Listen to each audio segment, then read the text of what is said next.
Now our next speaker is one of the two young co-authors. Caroline could not be here, but Enya, Demeyer, would like to come forward and share with you about a passion she has.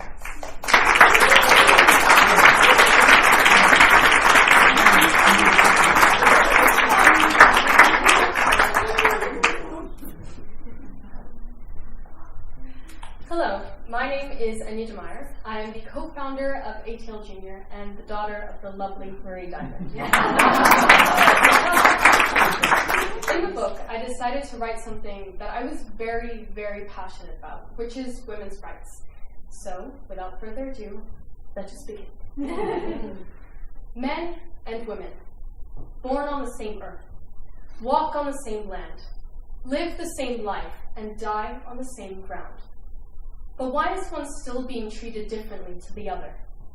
The minds of young women have been programmed to live under the shadow of mankind. Yet when women attempt their break from social barriers, we're seen as raging feminists. It has been almost 100 years since women were given the right to vote. Yet in 2018, some places still haven't given women the right to drive. Is that equality? Let me give you a scenario.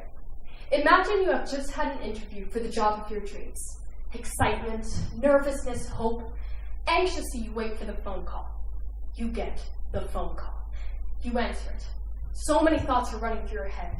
Did I get the job? No, you didn't. And instead, you were only faced with an obstacle that most women face during the search of a career. You're too indecisive. You're too emotional. You're too dramatic and unstable to hold a position of influence. You're just too much of a woman. Now imagine you're working hard, several hour-long shifts, all to receive one thing, your paycheck. Finally, you get the green bills you've been working hard for. But then you realize that your fellow male coworkers have more of these green bills than you. A full-time working woman only gets 80% of what men are paid. That's a 20% pay gap that women are trying to fill, yet gets suppressed by the constant recurring obstacles. A stare, a wink, a whistle. That is what women are bestowed upon as they simply step foot on the pavement. Compliments are what they're often referred to as. And why shouldn't they be? I mean, isn't it nice to know that even random strangers on the street find you attractive? But it's every day a stare, a wink, a whistle, a rude remark, even following you. Harassment is what it should be known as.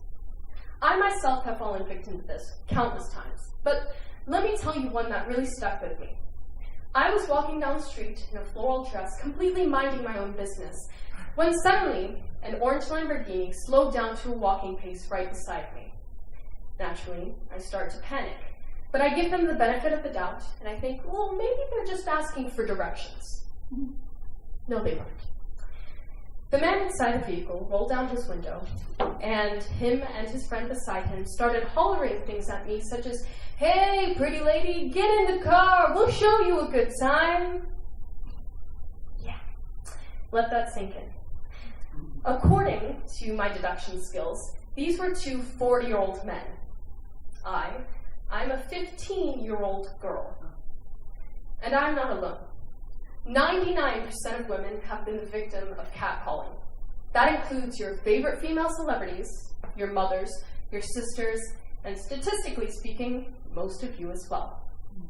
Now, I can stand here, throwing fact after fact, listing all of the ways in which women are undermined in today's society. But what is that going to do? I mean, we can't just snap our fingers and cure all of the world's leading problems.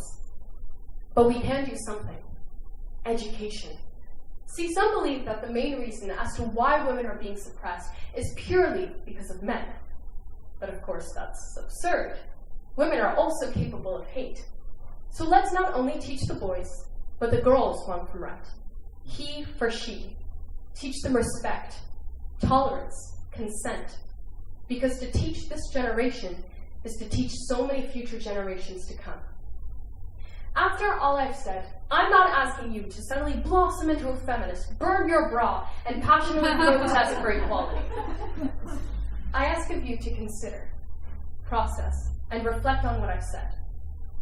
I have faith that by the time I do my very first job interview, I will not be turned down because I'm too emotional. I have hope that when I walk down the street, I will not be hollered at. I will be greeted with respect.